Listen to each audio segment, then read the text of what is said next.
Imagina una noche oscura, siglos atrás, en las riberas del Tíber, donde dos gemelos, Rómulo y Remo, abandonados a su suerte, fueron salvados por una loba. Este acto, envuelto en mito, marcó el nacimiento de una ciudad destinada a cambiar el curso de la humanidad.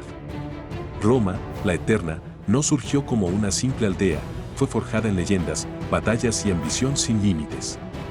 De la monarquía, donde reyes misteriosos guiaron su primer paso hasta la república, un sistema revolucionario que colocó el poder en manos del pueblo y los senadores. Fue aquí donde se comenzó a esculpir la gloria romana. Pero todo cambió con la llegada de un genio militar, Julio César. Con su 10ª legión, conquistó tierras lejanas y desafió las mismas leyes de la república. Su ambición transformó el mundo y sembró las semillas de un imperio. Luego llegó el auge, el esplendor del imperio bajo emperadores como Augusto y Trajano. Roma gobernó el mundo conocido, hasta que la decadencia y las invasiones bárbaras golpearon sus muros.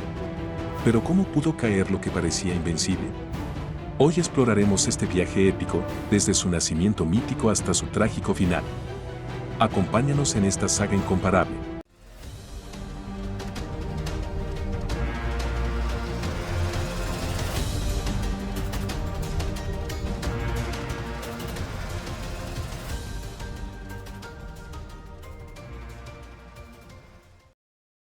Los mitos fundacionales, Rómulo, Remo y Marte.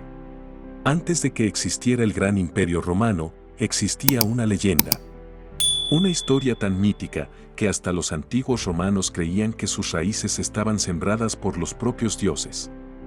La leyenda comienza con dos hermanos gemelos, Rómulo y Remo, nacidos de una profecía y descendientes de Marte, el dios de la guerra. Abandonados en una canasta y dejados a la deriva en las aguas del río Tíber, parecían destinados a un trágico fin, hasta que una loba misteriosa los rescató y los amamantó en su guarida. Pero, ¿por qué Marte, el dios de la guerra, intervino en el destino de estos hermanos?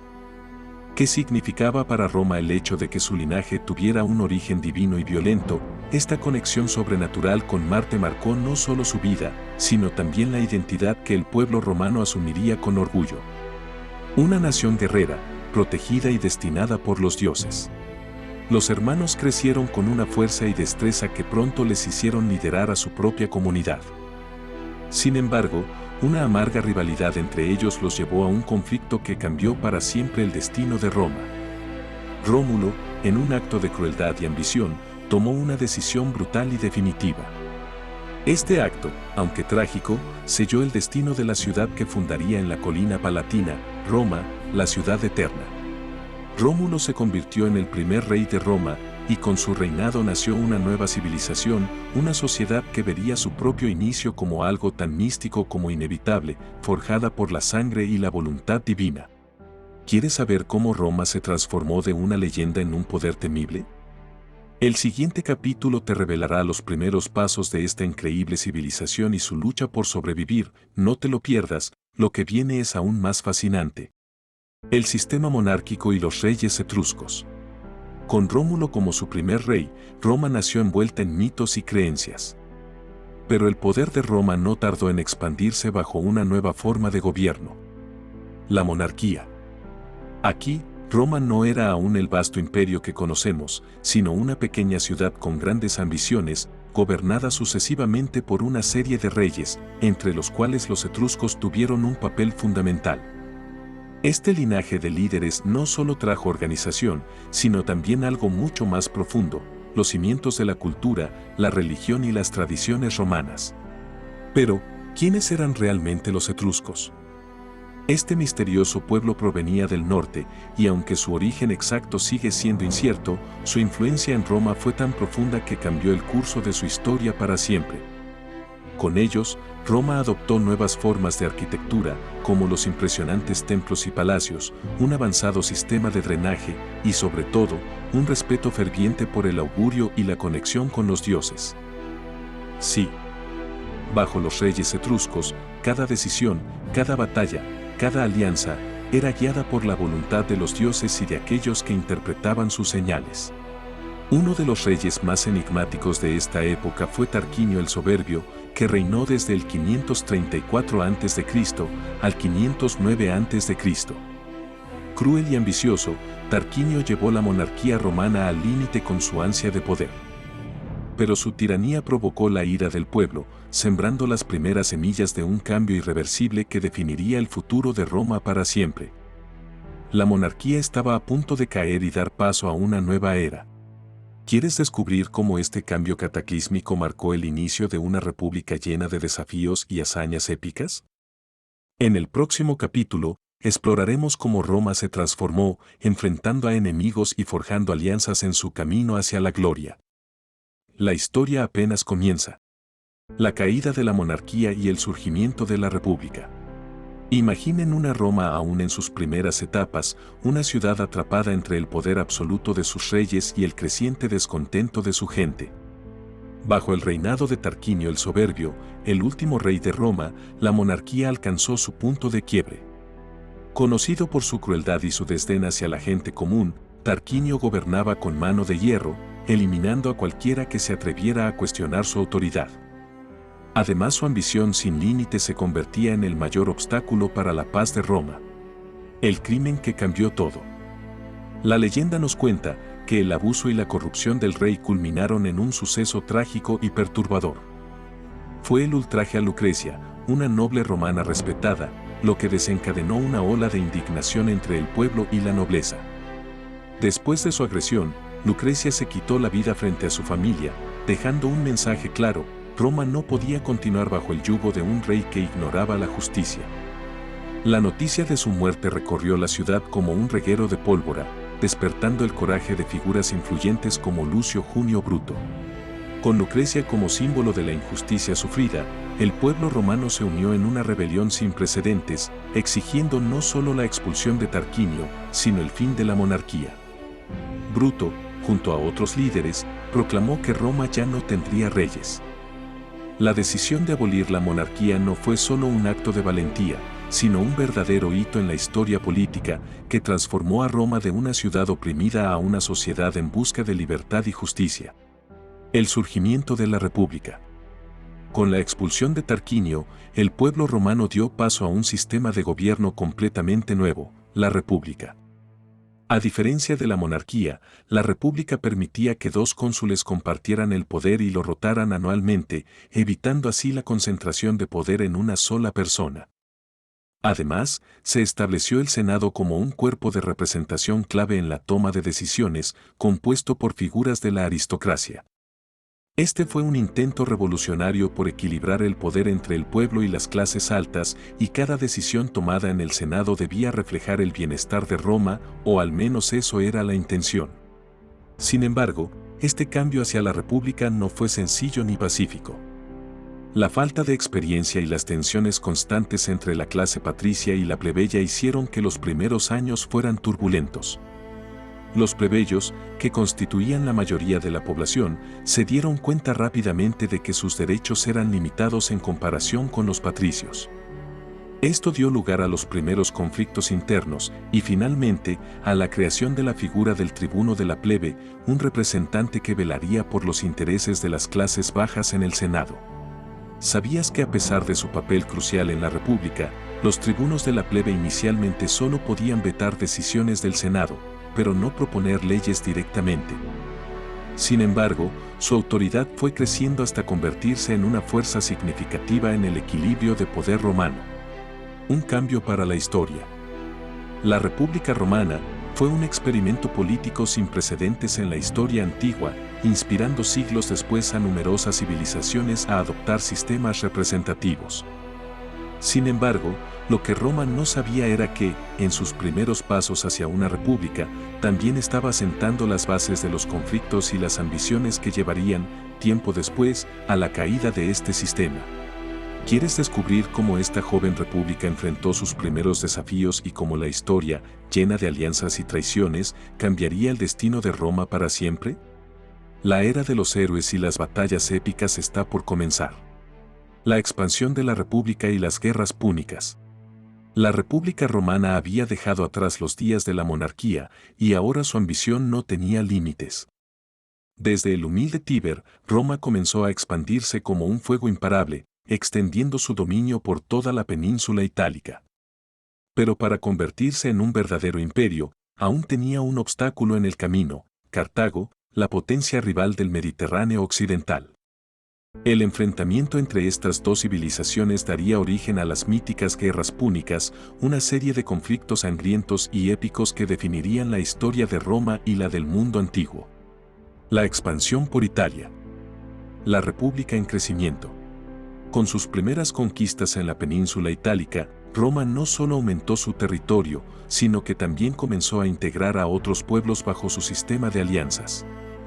Estos acuerdos eran ingeniosos y a la vez despiadados. Las ciudades aliadas debían proporcionar tropas al ejército romano a cambio de una autonomía limitada, pero sin los derechos de un ciudadano romano. Esta expansión, basada en lealtades forzadas, permitió a Roma formar un ejército inmenso y eficaz. Cada soldado romano era entrenado para defender su escudo y su vida con la misma disciplina y compromiso que tenía por defender Roma.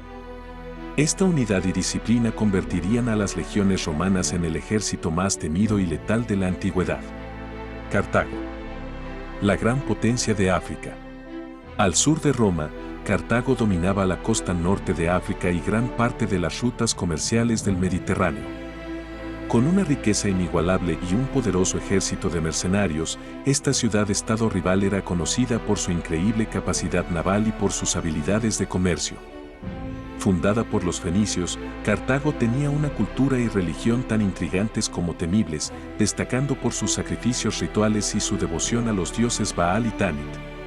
Los arqueólogos han encontrado evidencias de que en tiempos de crisis, los cartagineses podían llegar a realizar sacrificios humanos, incluyendo menores, en honor a sus dioses, con el fin de obtener su protección. Las guerras púnicas. Un enfrentamiento inolvidable. Las guerras púnicas se desarrollaron en 3 terribles enfrentamientos que durarían más de un siglo en total.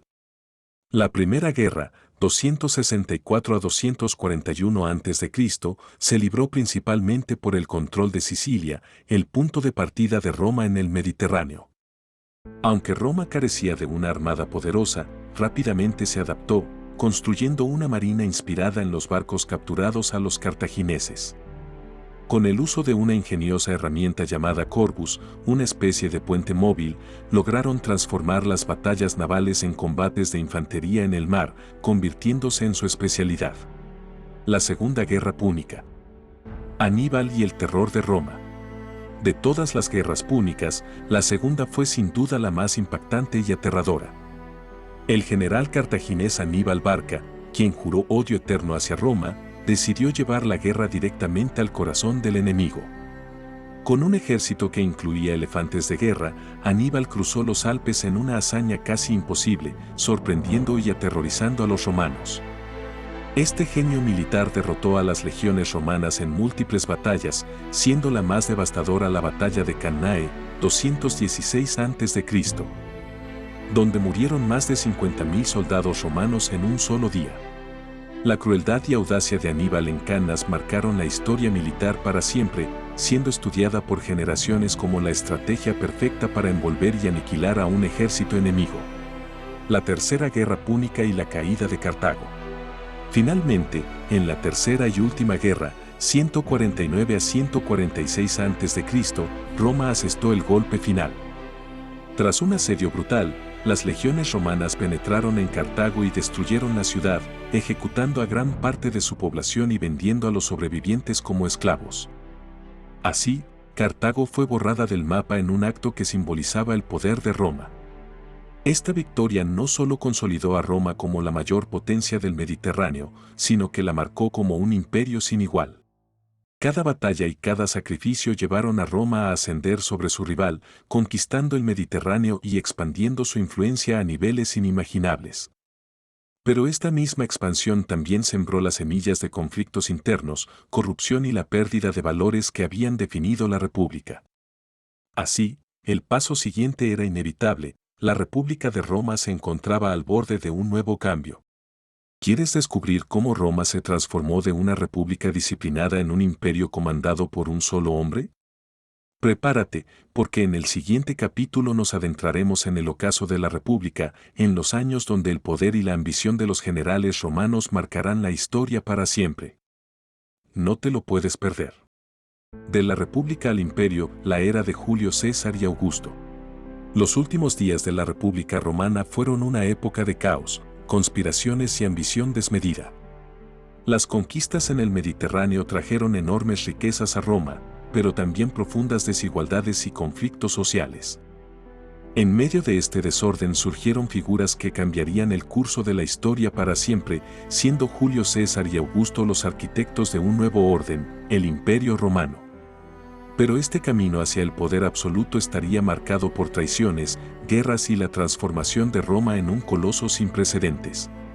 El ascenso de Julio César. Estratega, conquistador y líder político. Julio César no era solo un brillante general, era un visionario con ambiciones que superaban cualquier límite. Nacido en una familia patricia, César creció viendo la inestabilidad de la República y forjó una red de alianzas políticas y militares que lo llevaron al poder.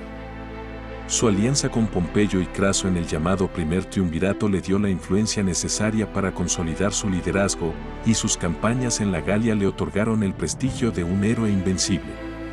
Durante sus campañas en la Galia, César escribió comentarios sobre la Guerra de las Galias. Una obra que no solo describía sus logros sino que también servía como una herramienta de propaganda para ganar la lealtad del pueblo de Roma. La Guerra Civil. César contra Pompeyo. El fin del triunvirato se dio cuando Pompeyo se volvió en contra de César, desencadenando una guerra civil que dividió a Roma. En el 49 a.C., César desafió la ley al cruzar el río Rubicón con sus legiones, pronunciando la famosa frase, alea iacta est, la suerte está echada. Este acto marcó un punto sin retorno y desató una serie de batallas que culminaron en la derrota de Pompeyo y el ascenso de César como el líder indiscutible de Roma. La expresión, cruzar el Rubicón, se convirtió en un símbolo de decisiones irreversibles y valientes, una frase que sigue usándose hasta hoy en todo el mundo. Dictador vitalicio. Las reformas y el asesinato de César. Una vez consolidado su poder, César impulsó una serie de reformas que buscaban fortalecer Roma y resolver sus conflictos internos. Implementó medidas para reducir la deuda, redistribuyó tierras y concedió ciudadanía a varias regiones, ganando así el apoyo de amplios sectores de la población. Pero su ambición de convertirse en dictador vitalicio fue vista como una amenaza a la libertad de la República. El 15 de marzo del 44 a.C., en los idus de marzo, fue asesinado por un grupo de senadores liderados por Bruto y Casio. Se dice que César exclamó, «Et tu Brut, tú también Bruto», al ver a su amigo entre los conspiradores, una frase que se convertiría en un símbolo de traición para la posteridad. La venganza y la lucha por el poder. Augusto contra Marco Antonio. Tras el asesinato de César, Roma quedó sumida en un caos aún mayor. Su sobrino nieto y heredero, Octavio, quien más tarde sería conocido como Augusto, se unió a Marco Antonio y Lépido para formar el segundo triunvirato, con la promesa de vengar la muerte de César y restaurar el orden. Esta alianza se rompió con el tiempo, enfrentando a Augusto y Marco Antonio en una guerra civil decisiva. La batalla final en Accio, en el 31 a.C., culminó con la victoria de Augusto y el suicidio de Marco Antonio y su aliada, Cleopatra, reina de Egipto.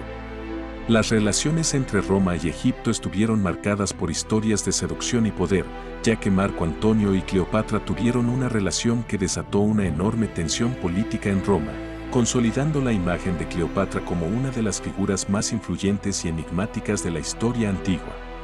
Augusto. El primer emperador y la fundación del Imperio Romano.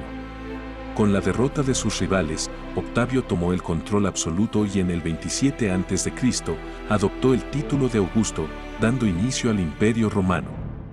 A diferencia de César, Augusto mantuvo una apariencia de respeto hacia las instituciones republicanas, aunque en realidad su poder era absoluto. Su reinado trajo un periodo de paz y prosperidad conocido como la Pax Romana, durante el cual Roma alcanzó su máximo esplendor. Augusto inauguró una era de estabilidad y grandes proyectos arquitectónicos en Roma, siendo conocido como el fundador de todas las cosas. Entre sus obras se destacan templos, foros y la construcción de carreteras que simbolizaron la grandeza de la nueva Roma imperial. De esta forma, la República Romana se transformó en el Imperio Romano, una entidad que marcaría el destino de Occidente durante siglos, que veremos en un próximo video. Con la mano firme de Augusto, Roma se convirtió en una máquina de expansión, arte y cultura, dominando a los pueblos desde el Atlántico hasta el Éufrates. Tal como nos ha enseñado la historia, todo poder tiene un precio. La República, tan fuertemente defendida, cayó bajo el peso de sus propios ideales, dando paso al imperio, donde nuevos héroes y villanos decidieron el destino de millones. Roma fue un símbolo de gloria, pero también de brutalidad, de intrigas y guerras sangrientas que moldearon una civilización cuyo impacto se siente hasta hoy. Sin embargo, entre todas las historias de Roma, hay una en particular que representa su esencia mejor que ninguna otra, la historia de una legión, una unidad militar que encarnó la disciplina, la lealtad y el poder que llevaron a Roma a lo más alto. Esta es la historia de la 10ª Legión, la legión favorita de Julio César, la fuerza imparable que inspiró temor en los enemigos y respeto entre sus propios ciudadanos. ¿Quieres conocer los secretos de la 10ª Legión? Descubrir cómo lograron derrotar a ejércitos superiores, conquistar tierras desconocidas y escribir su nombre en la historia de Roma. Acompáñanos en el próximo video, donde exploraremos la vida, el entrenamiento y las hazañas de esta legión, cuyos soldados forjaron la leyenda que aún hoy fascina al mundo. Dale like, comenta, comparte, suscríbete y activa la campanita. Nos vemos en el siguiente capítulo. Imagina una fuerza militar tan poderosa que su nombre resuena a lo largo de milenios. Un ejército tan temido que su mera presencia decidía el destino de imperios y reinos. Hoy, te llevaremos a través del tiempo para descubrir la historia fascinante y llena de misterio de la 10ª Legión Romana. ¿Estás listo para conocer a los hombres que convirtieron a Roma en la potencia más grande de la historia antigua? Entonces, vamos allá. El nacimiento de la 10ª Legión. La 10ª Legión fue fundada por Julio César en el 58 a.C., justo antes de su famosa campaña en la Galia. Pero, ¿qué la hizo tan especial? A diferencia de otras legiones, la 10ª se distinguía no solo por su valentía, sino también por su lealtad inquebrantable a César. Esta legión fue su espada y su escudo, jugando un papel crucial en algunas de las batallas más significativas de la historia romana. ¿Sabías que esta legión fue la primera en cruzar el río Rubicón con César, desatando así una guerra civil que cambiaría Roma para siempre? Pero, ¿qué llevó a César a confiar tanto en esta legión en particular? ¿Y cuál fue el precio de esta lealtad? No te muevas, que enseguida lo descubrimos. La leyenda crece en la batalla de Alesia.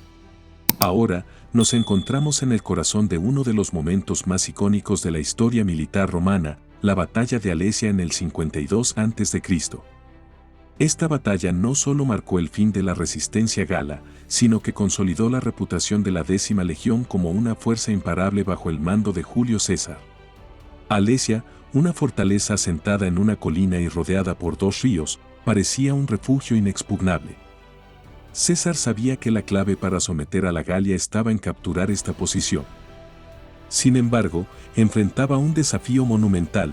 Los galos, dirigidos por Vercingetorix, contaban con un número abrumador de guerreros y un conocimiento detallado del terreno. La situación para los romanos parecía desesperada, pero César tenía un arma secreta, la lealtad y el coraje de su 10ª Legión. César, en un movimiento estratégico sin precedentes, ordenó la construcción de una doble línea de fortificaciones, una línea interior para asediar la ciudad y una línea exterior para protegerse de cualquier fuerza de rescate gala. Durante semanas, los legionarios, incluidos los hombres de la 10ª, trabajaron sin descanso, día y noche, para completar esta obra titánica. Pero la verdadera prueba de su temple estaba por llegar. ¿Cómo pudieron los hombres de la 10ª Legión, rodeados y superados en número, soportar el asedio y salir victoriosos? Lo que viene a continuación es una muestra de valentía, estrategia y pura fuerza de voluntad. El 30 de septiembre del 52 a.C., las tropas galas lideradas por Vercingetorix lanzaron un asalto masivo contra las fortificaciones romanas. Al mismo tiempo, una gigantesca fuerza de socorro gala apareció en el horizonte. Era un asedio dentro de otro asedio. César estaba atrapado entre 2 fuegos. Pero en el caos que siguió, la 10ª Legión mostró de qué estaba hecha. En la primera línea de defensa, los hombres de la 10ª Legión mantuvieron su posición con una ferocidad impresionante. Su entrenamiento y disciplina romano se enfrentaron a la pura determinación de los galos. Cada soldado sabía que no solo luchaban por su supervivencia, sino también por la gloria eterna de Roma. Bajo una lluvia de flechas y lanzas, los legionarios repelieron oleada tras oleada de ataques, manteniendo la línea cuando todo parecía perdido. Pero la batalla estaba lejos de terminar. Con sus suministros agotándose y la moral de las tropas tambaleándose, ¿cómo mantuvo César la lealtad de su legión más fiel? ¿Qué actos de valentía definieron el destino de la 10ª Legión en los días más oscuros del asedio? A medida que los días se convertían en semanas, la situación se volvía desesperada. Las legiones romanas, ahora acorraladas, enfrentaban el hambre, la fatiga y la incesante presión de los asaltos galos. Fue aquí, en estos momentos de desesperación, donde la verdadera leyenda de la 10ª Legión comenzó a crecer. Sus soldados no solo luchaban, resistían con una tenacidad casi sobrehumana, inspirados por su devoción a César y su deber hacia Roma. En una maniobra desesperada, un grupo de legionarios de la 10ª, liderados por su centurión más veterano, se mantuvieron firmes en su posición, cubriendo la retirada de sus camaradas. Sabían que su sacrificio era necesario para salvar a la legión y lo hicieron sin dudar. Esta acción no solo salvó muchas vidas, sino que también infundió un nuevo espíritu de resistencia en las filas romanas. ¿Y qué pasó después del brutal enfrentamiento que selló el destino de Alesia y del propio César? Quédate con nosotros mientras desvelamos los momentos finales de este asedio épico. Finalmente, después de un último y desesperado intento por parte de los galos para romper las líneas romanas, la moral de los defensores de Alesia colapsó. Vercingetorix, sabiendo que la resistencia era inútil, se rindió a César, marcando el final de la resistencia gala. La victoria de César en Alesia no solo aseguró su dominio sobre la Galia, sino que también cimentó la leyenda de la 10ª Legión. La lección estaba clara, la valentía y la lealtad inquebrantable de la 10ª fueron factores clave en la caída de Alesia. Pero la historia de la 10ª Legión no termina aquí. Desde las colinas de Alesia hasta los pasillos del poder en Roma, los hombres de la 10ª Legión continuarían desempeñando un papel crucial en los acontecimientos más importantes del Imperio Romano. ¿Qué sigue para estos guerreros que ya se han hecho legendarios? No te pierdas el próximo capítulo de esta fascinante saga de guerra, gloria y traición. Traición y rebelión, el otro lado de la lealtad. La lealtad de la 10ª Legión a César fue legendaria, pero incluso dentro de sus filas, no todo era unidad y devoción. Durante la guerra civil, algunos oficiales de la 10ª cuestionaron las decisiones de César. Esto resultó en conflictos internos y hasta intentos de deserción. Sin embargo, aquellos que permanecieron leales demostraron su valía en cada enfrentamiento. Pero, ¿cómo afectaron estos momentos de duda y traición a la moral de la legión? Las historias de traición dentro de las filas revelan un aspecto sorprendente y menos conocido de la 10ª Legión. ¿Cómo se enfrentaron a estas crisis internas y cuál fue el precio de la lealtad ciega? No te vayas. Tito Labieno, uno de los generales más confiables y experimentados de Julio César durante las guerras de las Galias, tomó una decisión crucial al traicionar a César durante la guerra civil romana que comenzó en el 49 a.C. Tras años de servicio leal junto a César, Labieno decidió cambiar de bando y apoyar a Pompeyo, el líder de la facción senatorial que se oponía a las ambiciones de poder de César. Labieno y César se enfrentaron en la batalla de Dyrrhachium en el 48 a.C., en la batalla de Thapsus en el 46 a.C. y finalmente en la última resistencia en Hispania. Labieno siguió luchando contra César hasta la batalla de Munda en el 45 a.C., en Hispania. Durante esta batalla, lideró un contingente significativo del ejército republicano. A pesar de su valentía, las fuerzas de César lograron prevalecer una vez más, y Labieno fue asesinado en el campo de batalla, poniendo fin a su prolongada resistencia. Motivaciones y consecuencias. La traición de Labieno a César reflejó las profundas divisiones políticas en Roma durante este periodo tumultuoso. Su cambio de lealtad destacó su compromiso con la defensa de la República Romana frente al creciente poder personal de César. Aunque su traición lo llevó finalmente a la derrota y a la muerte, Labieno se mantuvo fiel a sus principios republicanos, enfrentando con valentía las consecuencias de su elección hasta el final. Esta acción subraya la complejidad de la lealtad y la política en la Roma republicana tardía, un periodo caracterizado por conflictos internos que marcaron el fin de la República y el nacimiento del Imperio. El fin de una era, la 10ª Legión después de César. Tras el asesinato de Julio César, la 10ª Legión apoyó a los cesarianos, liderados por Marco Antonio y Octavio, el futuro emperador Augusto, en las guerras civiles que se desarrollaron contra los asesinos de César, como Bruto y Casio. La 10ª Legión luchó en la decisiva batalla de Filipos en el 42 a.C., donde las fuerzas cesarianas lograron una victoria que consolidó su poder en Roma. Reorganización bajo Augusto, con la victoria final de Octavio sobre Marco Antonio en la batalla de Actium en el 31 a.C. y la consiguiente consolidación de Octavio como Augusto, el primer emperador romano, la 10ª Legión fue reorganizada. En este nuevo contexto de paz relativa, muchas de las legiones romanas fueron reducidas, disueltas o redistribuidas a nuevas guarniciones en las fronteras del imperio. Servicio en las provincias y disolución final. La 10ª Legión continuó sirviendo en varias provincias romanas, incluyendo Hispania y la región del Danubio. Sin embargo, en el marco de las reformas militares de Augusto y sus sucesores inmediatos, la legión fue finalmente disuelta. Es posible que algunas de sus tropas hayan sido absorbidas por otras legiones existentes o reasignadas a nuevas formaciones militares. Legado. Aunque la 10ª Legión dejó de existir como unidad activa, su reputación y leyenda perduraron en la historia militar romana. Su fama como una fuerza de combate excepcional y su lealtad inicial a César aseguraron su lugar en la historia como una de las unidades más prestigiosas del ejército romano. El legado de la 10ª Legión se conserva en numerosos relatos históricos y registros que documentan sus victorias y contribuciones a la expansión y consolidación del poder romano durante uno de los periodos más tumultuosos de la historia de Roma. Recuerda darle me gusta, suscribirte y activar las notificaciones para no perderte ningún episodio. Y sobre todo, deja tus comentarios abajo. El Imperio. Con la llegada de Augusto como el primer emperador, Roma se transformó en un imperio. Esta etapa marcó la máxima expansión y el apogeo cultural y militar de Roma, así como su eventual declive. En esta época Roma verá emperadores que llevarán su poder al máximo, pero también otros que amenazarán con destruir todo lo que construyeron. Desde la paz creada por Augusto, la locura de emperadores como Calígula y Nerón, hasta la época dorada bajo Trajano y Marco Aurelio, esta es la historia del Imperio Romano en su máximo esplendor. Un tiempo de conquistas, avances y brutalidad que marcó al mundo.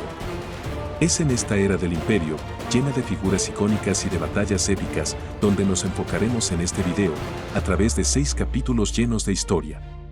Acompáñanos a descubrir quiénes fueron estos hombres, qué hicieron y cómo Roma alcanzó su grandeza y comenzó a desafiar los límites del tiempo. Capítulo 1. Julio César, el hombre que soñó con el imperio. A lo largo de la historia, Roma atravesó 3 grandes etapas, cada una con características únicas que la transformaron profundamente. Primero, la monarquía del 753 al 509 a.C. Segundo, la república del 509 al 27 a.C. Y tercera, el imperio del 27 a.C. al 476 después de Cristo. El inicio del Imperio Romano no puede entenderse sin remontarse al año 49 a.C., cuando Roma aún era una república dominada por el Senado, un organismo que había gobernado durante siglos. Sin embargo, figuras poderosas amenazaban esta estructura y entre ellas destacaba Julio César, general y estadista excepcional. Con 51 años y tras una exitosa campaña militar en la Galia entre 58 y 50 a.C., César había expandido las fronteras de Roma y ganado un enorme poder e influencia. Su popularidad, sin embargo, fue vista como una amenaza por el Senado, que le ordenó regresar a Roma sin su ejército. En respuesta, César desafió la autoridad cruzando el río Rubicón con sus tropas, pronunciando la famosa frase alea iacta est, la suerte está echada, y desencadenando así una guerra civil en 49 a.C. Su principal opositor, Pompeyo, contaba con el apoyo del Senado. Tras una serie de enfrentamientos, César consolidó su poder con la victoria en la batalla de Farsalia en el 48 a.C. y regresó a Roma como dictador vitalicio en 46 a.C. Desde esta posición, implementó importantes reformas, pero su poder absoluto generó desconfianza entre los senadores, quienes temían que restaurara la monarquía. Esto llevó a su asesinato en los idus de marzo, el 15 de marzo del 44 a.C., cuando fue apuñalado en el Senado. Aunque su vida terminó, el sueño de César por un imperio no murió. Su sobrino y heredero, Octavio, más tarde conocido como Augusto, continuaría su legado, preparando a Roma para una nueva era imperial. Capítulo 2. Augusto, el arquitecto del imperio. Tras el asesinato de Julio César en el 44 a.C., Roma cayó en el caos de una guerra civil. Fue en medio de esta crisis que emergió Octavio, el joven sobrino y heredero de César, quien, con tan solo 19 años, asumió la responsabilidad de vengar a su tío y restaurar el orden. En el 43 a.C., Octavio formó el segundo triunvirato junto a Marco Antonio y Lépido, y juntos derrotaron a los asesinos de César en la batalla de Filipos en el 42 a.C. Sin embargo, la alianza no duró mucho. La relación entre Octavio y Marco Antonio se deterioró, especialmente después de que Marco Antonio se uniera a Cleopatra de Egipto. Octavio aprovechó la situación y en el 31 a.C. derrotó a Antonio y Cleopatra en la batalla de Actium. Con ambos fuera de escena, Octavio regresó a Roma como el único líder y en el 27 a.C., el Senado le otorgó el título de Augusto, transformándolo en el primer emperador de Roma y dando inicio a la era imperial. Entre el 27 a.C. y el 14 después de Cristo, Augusto estableció la Pax Romana, un periodo de paz que duraría 2 siglos, expandió las fronteras y transformó a Roma en un centro cultural y económico. Bajo su mandato, Roma floreció con nuevos templos, foros y el Ara Pacis, que simbolizaba la paz lograda. Según sus propias palabras, recibí una Roma de ladrillo y la dejo de mármol. Pero, ¿qué pasaría después de Augusto? Con el imperio consolidado, la era de los primeros emperadores estaba a punto de comenzar y su legado enfrentaría nuevas pruebas. Capítulo 3. La dinastía Julio-Claudia, los emperadores de fuego y locura. Tras la muerte de Augusto en el 14 después de Cristo, comenzó la fascinante pero turbulenta era de la dinastía Julio-Claudia. Este periodo, que se extiende hasta el 68 después de Cristo, vio cómo Roma pasó de la estabilidad a la locura. Los 4 emperadores que siguieron a Augusto, Tiberio, Calígula, Claudio y Nerón, definieron el futuro del imperio de maneras radicales, con un estilo de liderazgo que osciló entre la eficiencia y la brutalidad. Tiberio, el emperador reacio, 14 a 37 después de Cristo. Tiberio, el primer sucesor de Augusto, era un general brillante pero reacio a gobernar. En el 26 después de Cristo, se retiró a la isla de Capri, dejando el poder en manos de su prefecto, Sejano, quien ejecutó a varios senadores bajo acusaciones de traición, llenando el Senado de desconfianza hacia la figura imperial. Este periodo oscuro dejó una sombra de intrigas y conspiraciones, y Tiberio adquirió la fama de ser un hombre sombrío y reservado. Calígula, el emperador loco, 37 a 41 después de Cristo, a la muerte de Tiberio, la dinastía dio un giro dramático con la llegada de Cayo Julio César Augusto Germánico, más conocido como Calígula. Al principio, Calígula fue recibido con entusiasmo, pero pronto mostró signos de desequilibrio, desatando una serie de decisiones extravagantes y tiránicas que dejaron a Roma atónita. Calígula se autoproclamó Dios, ordenó que su estatua se erigiera en el templo de Jerusalén, nombró a su caballo Incitatus como cónsul e incluso intentó declarar la guerra al dios Neptuno, ordenando a sus tropas que atacaran el mar. Su locura y brutalidad llegaron a tal punto que fue asesinado en el año 41 después de Cristo, en una conspiración orquestada por su propia guardia pretoriana. Se dice que en una de sus excentricidades, Calígula organizó una fiesta de 3 días en la cual obligó a los senadores a entregarle sus posesiones más valiosas, solo para divertirse a costa de ellos. Roma nunca había visto un emperador tan impredecible y despiadado. Claudio, el emperador inesperado, 41 a 54 después de Cristo. Claudio, despreciado por su familia por ser tartamudo y cojo, se convirtió en emperador de manera inesperada. Sin embargo, demostró ser un líder competente, expandiendo el imperio con la conquista de Britania en el 43 después de Cristo. Aunque su reinado tuvo logros, fue envenenado en el 54 después de Cristo, probablemente por su esposa Agripina, quien buscaba el trono para su hijo, Nerón. Nerón, el emperador del caos y el incendio de Roma, 54 a 68 después de Cristo. Nerón asumió el trono siendo joven, guiado por su madre Agripina, quien soñaba con gobernar a través de su hijo. Pero Nerón rápidamente se liberó de su influencia, llegando incluso a ordenar su asesinato en el 59 después de Cristo. Al principio, su gobierno fue moderado, pero luego se desató una serie de escándalos, excesos y crímenes. Uno de los eventos más recordados de su reinado fue el gran incendio de Roma en el año 64 después de Cristo, que destruyó gran parte de la ciudad. Mientras ardía, Nerón fue acusado de tocar la lira y de escribir poesía en lugar de coordinar la respuesta al desastre. Aunque los historiadores discuten si él inició el incendio, Nerón aprovechó la devastación para construir su palacio dorado, el Domus Aurea, una residencia gigantesca y lujosa en el centro de la capital. Se cuenta que, para desviar las sospechas del incendio, Nerón culpó a los cristianos, desatando la primera persecución oficial en su contra. Muchos de ellos fueron ejecutados de formas atroces, creando un clima de terror que marcaría el inicio de siglos de enfrentamientos entre Roma y la nueva religión. El reinado de Nerón marcó el final de la dinastía Julio-Claudia. En el 68 después de Cristo, enfrentando revueltas y conspiraciones, Nerón se suicidó, dejando el trono sin heredero directo. Capítulo 4. Los emperadores Flavios y la construcción del Coliseo.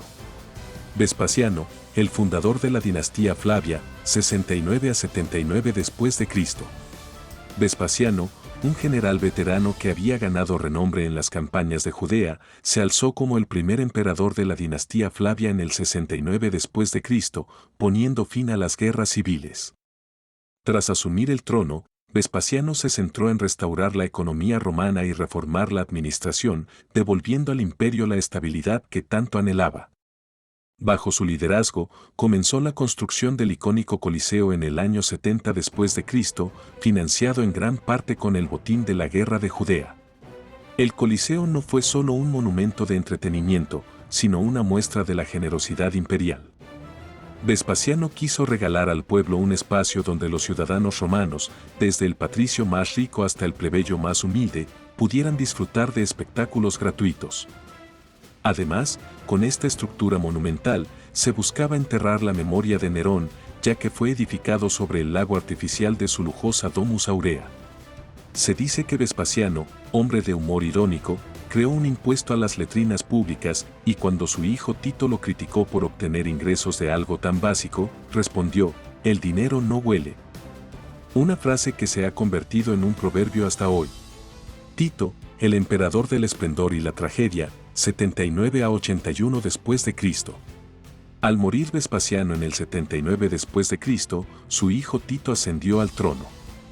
Tito fue un emperador querido por el pueblo y es recordado por haber inaugurado oficialmente el Coliseo en el año 80 después de Cristo con juegos que duraron 100 días.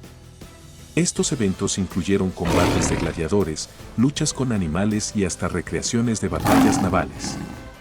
Sin embargo, su breve reinado estuvo marcado tanto por esplendor como por tragedia. Ese mismo año, la naturaleza desató una catástrofe cuando el volcán Vesubio hizo erupción, sepultando las ciudades de Pompeya y Herculano en cenizas. Tito falleció repentinamente en el año 81 después de Cristo, a los 41 años, y muchos rumores apuntaron a su hermano menor, Domiciano, como responsable. Domiciano, el emperador despótico, 81 a 96 después de Cristo. Domiciano, hermano menor de Tito, heredó el trono y gobernó con una mezcla de eficiencia y tiranía.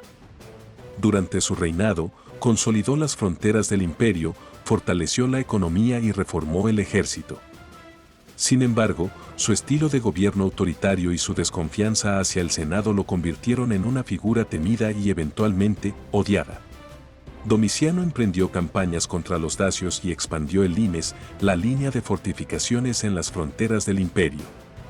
A nivel interno, sin embargo, su paranoia creció y pronto comenzó una serie de purgas contra senadores y aristócratas, acusándolos de conspiraciones reales o imaginarias.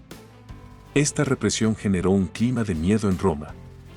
Finalmente, en el año 96 después de Cristo, Domiciano fue asesinado en una conspiración palaciega, terminando así la dinastía Flavia.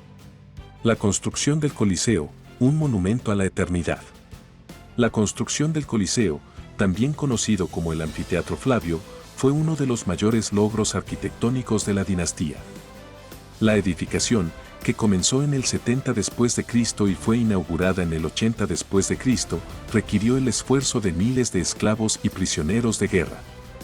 Con capacidad para unos 50.000 espectadores, el Coliseo fue diseñado para asombrar a todos, no solo por su tamaño, sino también por su complejidad técnica, como el sistema de subterráneos y elevadores que permitían el movimiento de gladiadores y animales. Este anfiteatro fue el corazón del entretenimiento en Roma, donde los espectáculos eran una mezcla de destreza, crueldad y teatralidad. Era el lugar donde se celebraba el poder del imperio y donde la vida y la muerte se entrelazaban en la arena frente a una audiencia cautivada. El Coliseo contaba con un sistema de toldos, llamado velarium, que protegía a los espectadores del sol, una innovación impresionante para la época.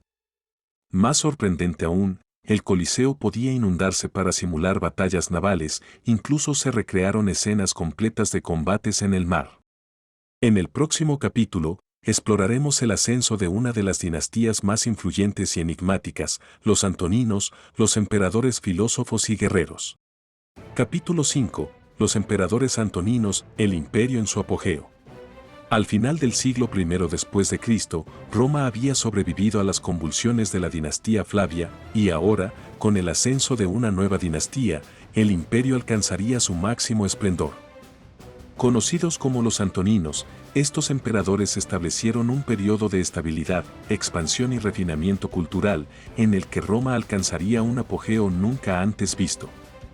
De hecho, algunos historiadores han llamado a este periodo la Edad Dorada del Imperio.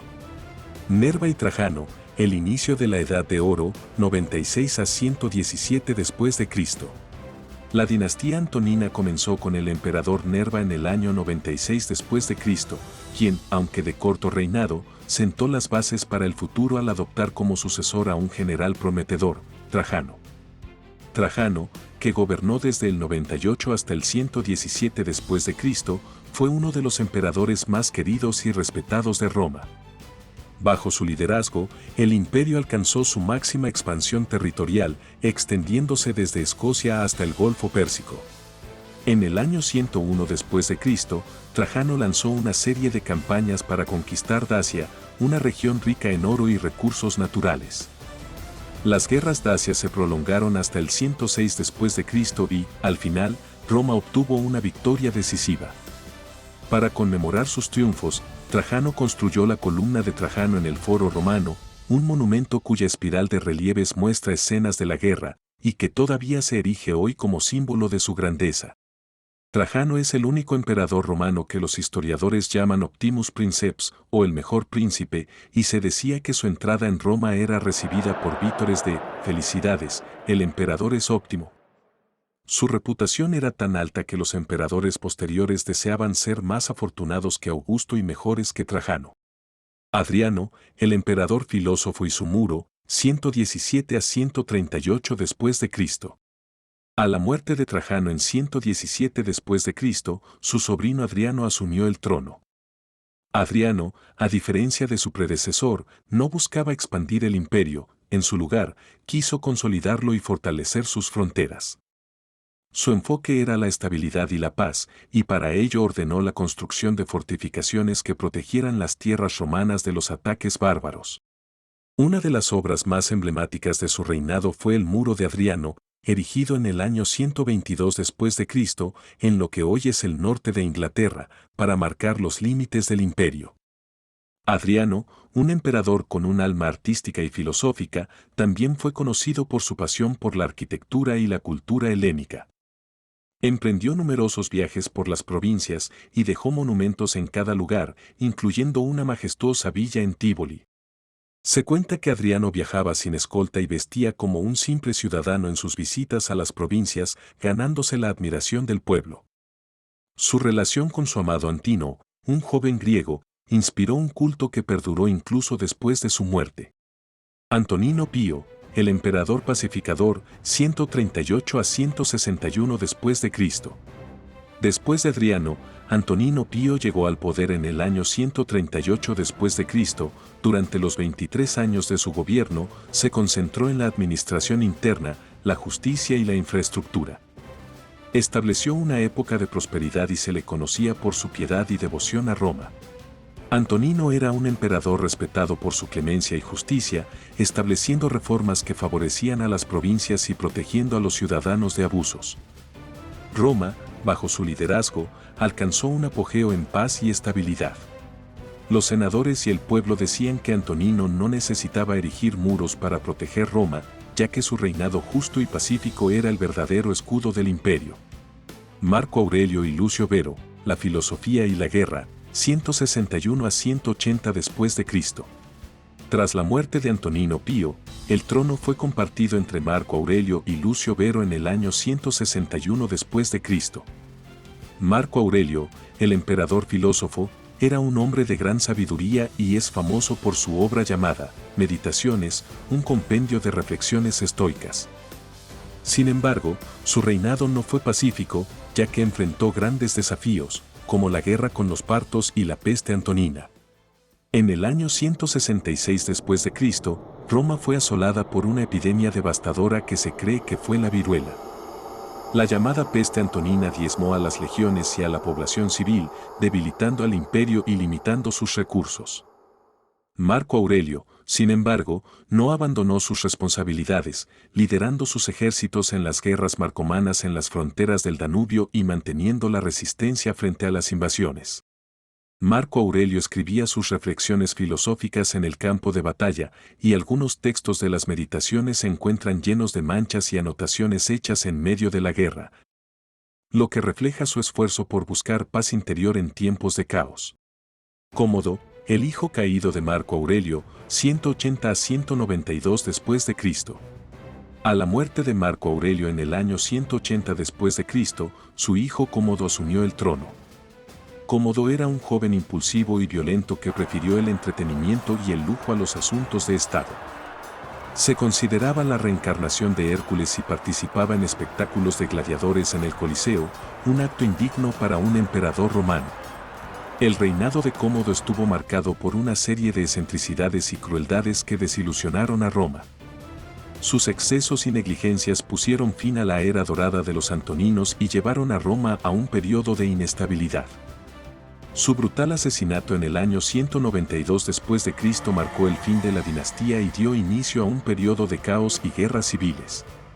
En el próximo capítulo, exploraremos cómo los conflictos internos y externos llevarán a Roma por el camino hacia su desaparición. ¿Podrá el imperio sobrevivir al choque entre las fuerzas de la ambición y la corrupción?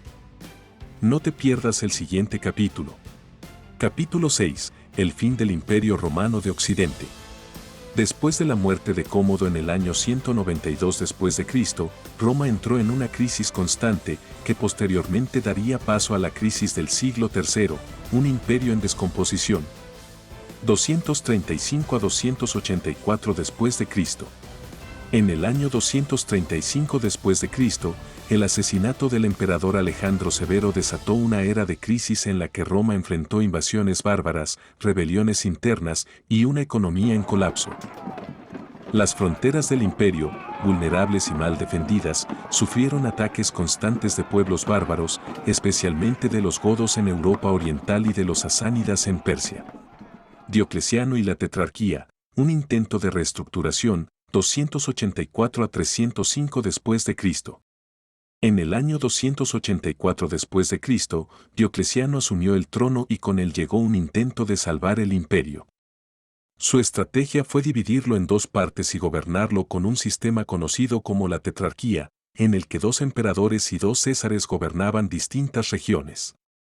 Diocleciano, que reinó hasta el 305 después de Cristo, implementó reformas administrativas y militares, fortaleciendo las defensas en las fronteras y estableciendo una economía más controlada. Diocleciano abdicó en el 305 después de Cristo, retirándose a su palacio en Split, y con su partida comenzó una nueva lucha por el poder. Constantino y la conversión de Roma, 306 a 337 después de Cristo. Después de Diocleciano, un joven emperador llamado Constantino surgió como líder supremo en 306 después de Cristo.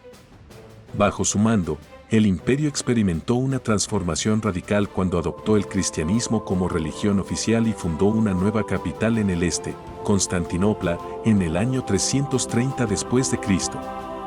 Esta nueva ciudad, ubicada estratégicamente en el Bósforo, se convertiría en el corazón del Imperio Oriental y uno de los bastiones de la cultura romana por siglos.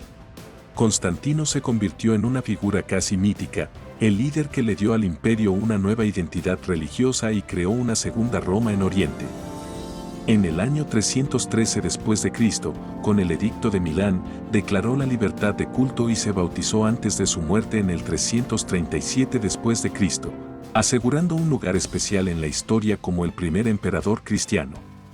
La visión de Constantino antes de la batalla del Puente Milvio, donde supuestamente vio una cruz en el cielo con las palabras «In hoc signo vinces», con este signo vencerás, se convirtió en una de las historias más icónicas del cristianismo primitivo. Juliano el Apóstata y la última resistencia pagana, 361 a 363 después de Cristo. El emperador Juliano, conocido como el Apóstata, subió al trono en 361 después de Cristo y fue el último líder en desafiar la cristianización de Roma. Juliano intentó restaurar el paganismo y revitalizar las antiguas tradiciones romanas, aunque su reinado duró solo 2 años. Su muerte en el 363 después de Cristo, durante una campaña en Persia, fue vista como el fin de la antigua religión en el imperio. Juliano era tan devoto de las antiguas prácticas que se le consideró un filósofo y se dice que cuando murió exclamó: «Tú has vencido, oh Galileo», aceptando que el cristianismo prevalecería. Teodosio I y la división final del imperio, 379 a 395 después de Cristo. A la muerte de Juliano, Teodosio I asumió el control en el año 379 después de Cristo y en el 392 prohibió oficialmente todas las prácticas paganas, estableciendo al cristianismo como la única religión del imperio. A su muerte en el 395 después de Cristo, dividió el imperio entre sus 2 hijos, Arcadio en Oriente y Honorio en Occidente. Este evento marcó la última división entre el Imperio Romano de Oriente y el de Occidente, un presagio de los problemas por venir. El Imperio Oriental prosperaba en Constantinopla, mientras que Occidente sufría una serie de ataques bárbaros y enfrentaba una grave inestabilidad interna. El año 476 después de Cristo. Roma. La eterna ciudad, que durante siglos fue el centro del mundo, está a punto de caer. En las sombras de sus murallas, una presencia imponente acecha. Odoacro, el caudillo germano, espera impaciente el momento de romper las defensas de Roma. La capital que una vez fue símbolo de poder absoluto, con sus templos majestuosos y sus coliseos llenos de vida, se encuentra ahora sumida en el silencio, en la desesperación de sus últimos días. Los habitantes saben que el fin se aproxima. En las calles antes vibrantes, solo quedan susurros de la grandeza pasada. Las traiciones y conspiraciones de emperadores y senadores, los enfrentamientos de generales ambiciosos, la transformación al cristianismo, todo esto ha debilitado los cimientos de Roma. Pero mientras el imperio se desvanece, surge un nuevo poder, uno que tomará las cenizas de Roma y dará forma a una nueva era. ¿Es este el verdadero fin de Roma o el inicio de su legado eterno? Prepárate para revivir los momentos más oscuros y los secretos mejor guardados de la caída del Imperio Romano de Occidente. La historia no terminó aquí, y lo que vino después cambiaría para siempre el curso de la humanidad. Los primeros síntomas de decadencia. Para entender la caída del Imperio Romano de Occidente, debemos retroceder al siglo III después de Cristo, un tiempo en que Roma aún parecía invencible, pero en el fondo sus cimientos comenzaban a resquebrajarse. Los emperadores se sucedían unos a otros en un ciclo de intrigas, asesinatos y conspiraciones, y las guerras internas drenaban las arcas del imperio. Las legiones, alguna vez invencibles, se encontraban divididas entre luchas de poder y sin la misma lealtad a Roma. Uno de los primeros síntomas de esta decadencia fue la famosa crisis del siglo III, un periodo de 50 años en el que Roma vivió la tragedia de ser dividida y asediada desde dentro y fuera de sus fronteras. Emperadores como Decio y Valeriano cayeron en manos de sus enemigos, capturados y ejecutados, lo que dejó al imperio en una constante vulnerabilidad.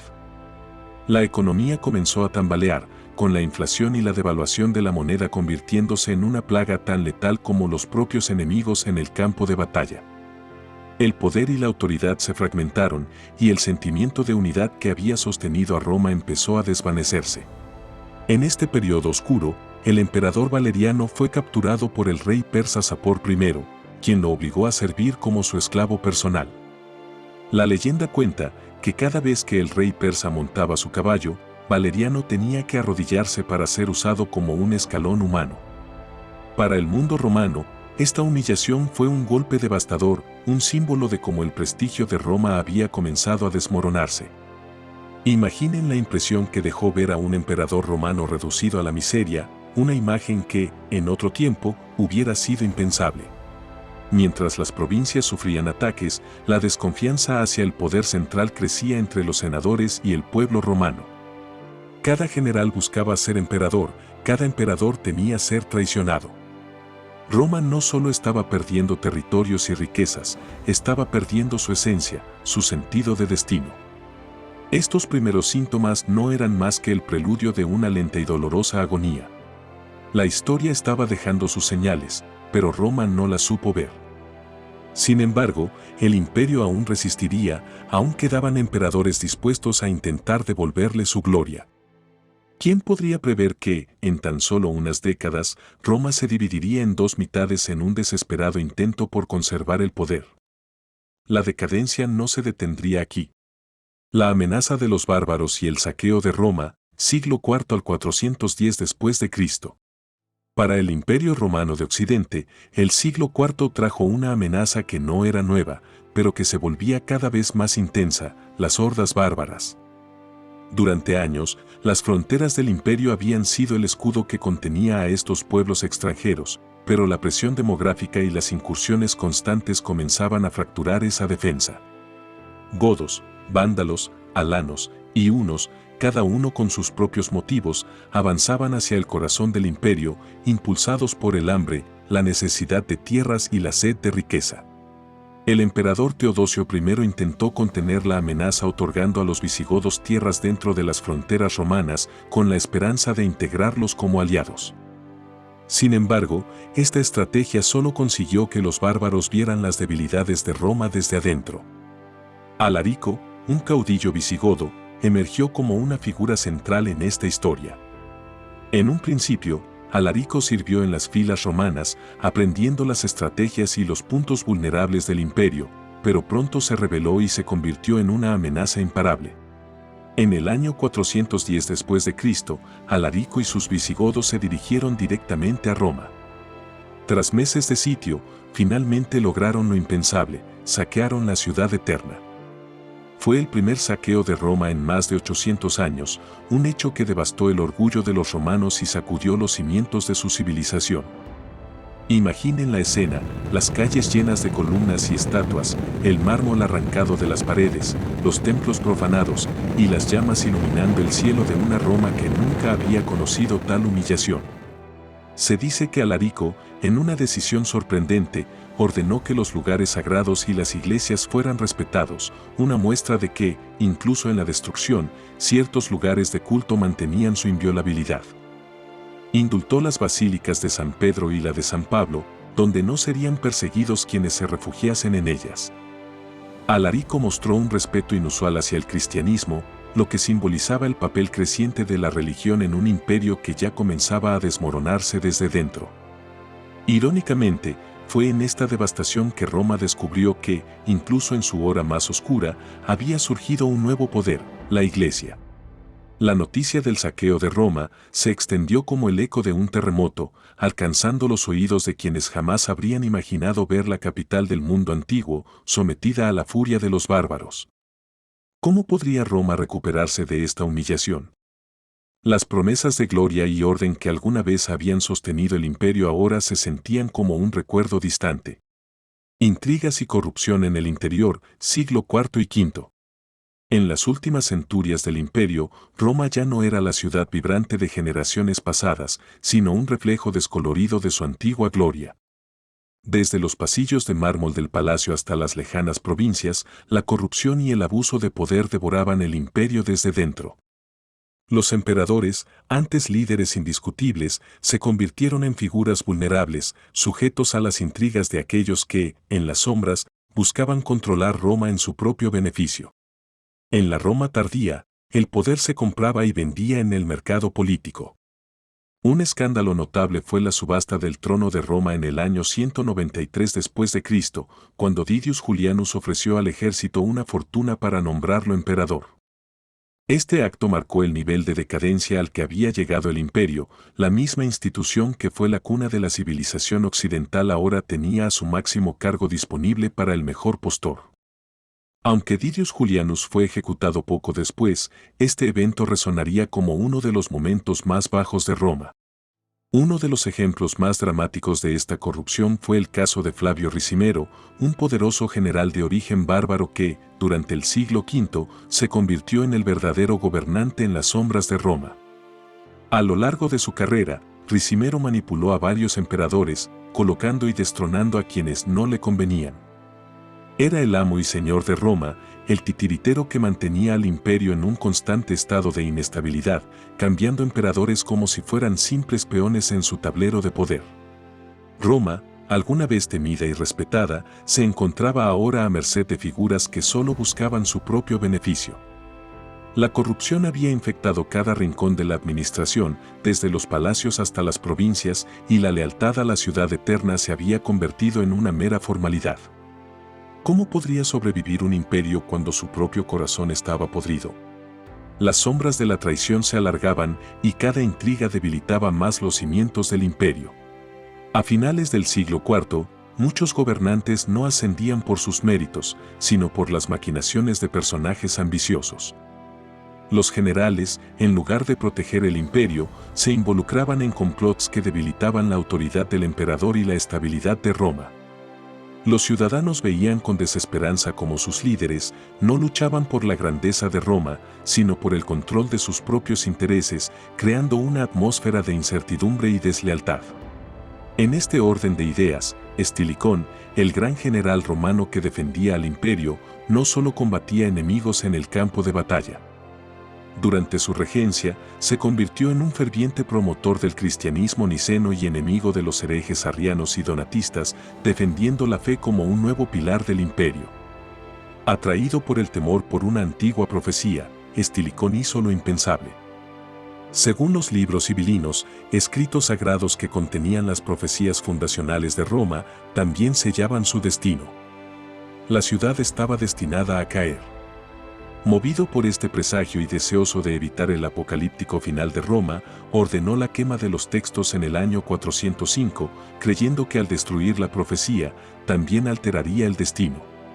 Sin embargo, su decisión enfureció a las élites y al Senado, quienes consideraron el acto una herejía contra la herencia de Roma. Este acto, que pretendía ser un sacrificio por la salvación de Roma, no solo fue en vano, sino que se convirtió en el presagio de su propia muerte. En 408, el emperador Honorio, manipulado por su séquito, fue convencido de que Estilicón conspiraba contra él. En una ironía cruel, Estilicón fue ejecutado el 22 de agosto de ese mismo año, sellando su destino y el del imperio que caería en ese mismo siglo. Con la corrupción apoderándose de Roma, el imperio se encontraba herido y vulnerable. La lealtad a la ciudad que una vez fue el centro del mundo se desvanecía.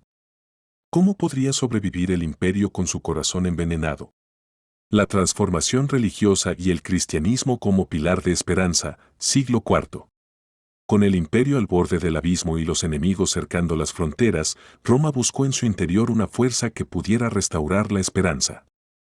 Esta fuerza no vendría de la espada ni del oro, sino de la fe. En el siglo IV, una transformación revolucionaria comenzó a forjarse dentro de los mismos muros de la ciudad eterna. El cristianismo emergió como una nueva y poderosa influencia, dando a los romanos una razón renovada para unirse y creer en algo más allá de su decadente presente. La historia de esta transformación comienza con el emperador Constantino. En el año 312 después de Cristo, justo antes de la batalla decisiva en el puente Milvio contra su rival Magencio, Constantino afirmó haber tenido una visión divina. Una cruz brillante apareciendo en el cielo junto a las palabras "In hoc signo vinces", con este signo vencerás. Inspirado por esta visión, Constantino ordenó a sus soldados que llevaran el símbolo de la cruz en sus estandartes. La victoria en el puente Milvio fue aplastante y Constantino, convencido de la protección de esta fe, decretó la libertad de culto para los cristianos en el Edicto de Milán en 313 después de Cristo, abriendo la puerta para que el cristianismo floreciera. En un hecho sorprendente, Constantino no solo se convirtió en el primer emperador romano en profesar el cristianismo, sino que también fue bautizado en su lecho de muerte en el 337 después de Cristo. Esto marcó un cambio radical en la historia de Roma. El poder imperial, que antes se atribuía a los dioses paganos, ahora se alineaba con una fe que, hasta unos años antes, era perseguida y reprimida. Bajo el reinado de Constantino, el cristianismo no solo fue tolerado, sino promovido activamente. Roma comenzó a transformarse, los templos paganos dieron lugar a iglesias, y el mensaje de esperanza y redención resonó entre los ciudadanos, agotados por años de guerras y corrupción. Para muchos, el cristianismo representaba una salvación espiritual en un mundo en ruinas. En el año 380 después de Cristo, el emperador Teodosio I, sucesor de Constantino, elevó el cristianismo a religión oficial del imperio mediante el Edicto de Tesalónica. Este acto decretaba que todos los habitantes del imperio debían profesar la fe cristiana nicena, desterrando así la diversidad de creencias que habían caracterizado a Roma durante siglos. Así, el cristianismo se convirtió en el pilar de esperanza en el ocaso del imperio. Muchos romanos veían en esta nueva fe la posibilidad de una vida más allá de la destrucción. Sin embargo, este cambio también significó el fin de una era. El pasado pagano de Roma se desvanecía, y con él, la esencia de lo que alguna vez fue. Pero, ¿sería suficiente esta fe para sostener al imperio en sus últimos momentos? Los bárbaros en el poder y el fin del imperio 450 a 476 después de Cristo.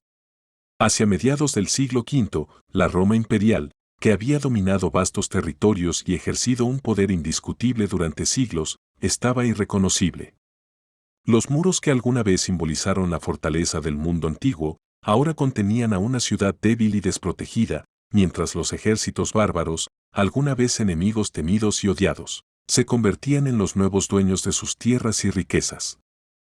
Fue un periodo de traiciones, asedios y luchas internas en el que los gobernantes romanos, ya sin recursos ni autoridad, se convirtieron en meros peones en un tablero controlado por caudillos bárbaros.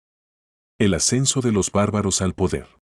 En el año 455 después de Cristo, Roma sufrió uno de los golpes más devastadores de su historia, el saqueo a manos de los vándalos. Liderados por el rey Genserico, los vándalos asaltaron Roma durante 2 semanas, saqueando templos, palacios y hogares, y llevándose consigo tesoros invaluables. Este brutal ataque dejó a Roma en una situación de extrema vulnerabilidad y simbolizó el colapso de su poder. Genserico y sus guerreros no mostraron clemencia y Roma, la ciudad eterna, fue reducida a un botín. Era una sombra de lo que había sido. Después de la caída de Roma ante los vándalos, surgió una leyenda aterradora. Se decía que los vándalos tomaron la menorá de 7 brazos del Templo de Jerusalén, un tesoro sagrado que Tito había traído de Judea tras la destrucción del templo en el año 70 después de Cristo. Este ícono, símbolo de la conquista de Judea, fue arrebatado de nuevo y llevado a Cartago. La historia sugiere que Roma, por primera vez en siglos, ya no era la guardiana de los tesoros de las naciones, sino víctima de las mismas fuerzas que había subyugado. Odoacro y el último emperador. La situación alcanzó su clímax en el año 476, cuando un jefe militar germano llamado Odoacro, al mando de tropas bárbaras dentro del propio ejército romano, derrocó al último emperador de Occidente, Rómulo Augustulo, un joven de apenas 16 años. Odoacro, en lugar de tomar el título de emperador, envió las insignias imperiales a Constantinopla, reconociendo a Oriente y marcando el fin simbólico del Imperio Romano de Occidente. Fue el último acto en el escenario imperial de Roma, una ciudad que había alcanzado las alturas de la gloria solo para caer en el olvido. A modo de burla del antiguo poder de Roma, Odoacro permitió que Rómulo Augustulo viviera en una villa en el sur de Italia. Así, el último emperador de Roma no murió en el campo de batalla ni en una conspiración, sino que fue desterrado a una vida insignificante, reflejo de un imperio cuya grandeza se había desvanecido. Roma y su legado inmortal. La caída del Imperio Romano de Occidente marcó el fin de una era, pero no el final de Roma. A pesar de los saqueos, las invasiones y las intrigas que erosionaron su poder, la esencia de Roma sobrevivió y se transformó en algo que iba más allá de las murallas de la ciudad. Roma se convirtió en un legado inmortal, cuyas ideas, estructuras y cultura continuarían influyendo en el mundo. El derecho romano, que fue codificado y preservado, se transformó en la base de muchos sistemas legales en Europa y América. Su organización política inspiró siglos después a los fundadores de repúblicas modernas, y su arquitectura monumental aún sigue siendo un modelo de grandeza y resistencia. Roma dejó de ser un imperio en el sentido político, pero se convirtió en un símbolo eterno de poder, disciplina y orden. ¿Sabías que el idioma latín, la lengua de Roma, sigue vivo hoy, escondido en palabras de ciencia, derecho y religión? A pesar de que Roma cayó, su lengua continúa siendo utilizada en la ciencia y en la liturgia de la Iglesia Católica. El mismo idioma que los emperadores y senadores pronunciaron en el Senado romano sigue resonando en instituciones que, aunque modernas, llevan el sello de Roma en sus cimientos. De las cenizas de este imperio, surgiría la Iglesia Católica como una nueva fuerza unificadora y cultural, aprovechando la estructura que Roma había creado para gobernar, pero en lugar de gobernar con espadas, lo hizo con una doctrina de fe. Algunos ven a la Iglesia como la última gran institución romana, una que tomó las ruinas de Roma y las convirtió en una fuerza espiritual que se extendería mucho más allá de lo que el propio imperio había alcanzado. Roma es inmortal porque cada ciudad moderna, cada república, cada idioma derivado del latín, es un eco de lo que fue. Aunque las legiones ya no marchen y los emperadores no porten coronas de laurel, la esencia de Roma persiste en nuestro día a día, en nuestra cultura, en nuestras leyes y en cada monumento que nos inspira. Así que, ¿realmente murió Roma? ¿O simplemente cambió de forma para vivir para siempre? La historia de Roma no se detiene aquí, sino que se extiende hasta nuestros días, y quienes profundizan en sus misterios saben que la grandeza de Roma aún hoy continúa. Después de descubrir los momentos oscuros y los eventos dramáticos que llevaron a la caída de Roma, es inevitable preguntarse cómo esta civilización alcanzó tanta grandeza. En el corazón del Oriente, un imperio mucho más antiguo, el Imperio Bizantino, luchaba por mantenerse a flote en un mundo turbulento. ¿Cómo pudo el Imperio Romano Oriental sobrevivir durante siglos tras la caída de Roma? ¿Qué secretos de poder, conspiración y resistencia lo mantenían vigente? Si quieres saber cómo se tejió esta historia de sangre, traición y supervivencia en las sombras del mundo medieval, haz clic aquí para descubrir la fascinante supervivencia del Imperio Bizantino. Suscríbete, dale like, comenta y comparte, esto nos ayuda bastante para seguir creando contenido fascinante. Y recuerda, nadie es bueno, nadie es malo, todos, simplemente, somos.